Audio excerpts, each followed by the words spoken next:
Соревнование собрало 65 участников из 11 государств. В весовой категории до 57 килограммов Тувинскую школу спортивной борьбы представлял наш земляк Амир Чамзын, выступающий на турнире за Россию. Из Республики Тува участвовало 3 участника.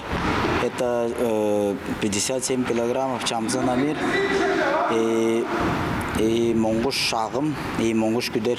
Они являются мастерами спорта.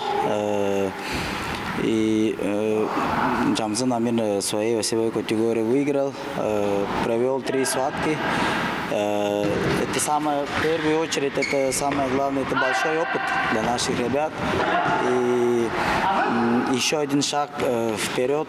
Турнир получился максимально позитивным, а самое главное, в нем молодой борец обрел бесценный опыт и профессиональную уверенность. В финальной схватке он встретился с болгарским спортсменом и завершил борьбу в свою пользу. В моей весовой категории было 7 участников.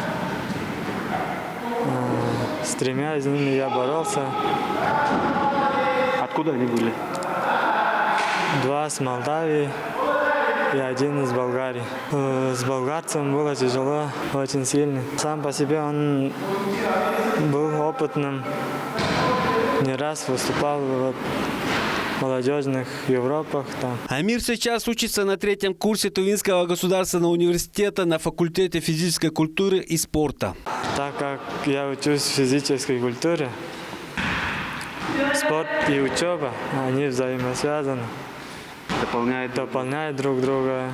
И после обучения я продолжу карьеру в качестве тренера. Наравне с учебой Амир Чамзын начал подготовку к следующим соревнованиям. В копилке молодого чемпиона ряд наград. В свои 22 года он 5-кратный чемпион Сибирского федерального округа, многократный призер первенства России среди юниоров, 2-кратный победитель международного турнира на призы, 3-кратного олимпийского чемпиона Буйвасара Сатиева, победитель всероссийских соревнований среди студентов 2021 года. В настоящий момент наши ребята уже готовятся к чемпионату России до 23 лет, который состоится в начале октября в Подмосковье, в городе Наро-Фоминске.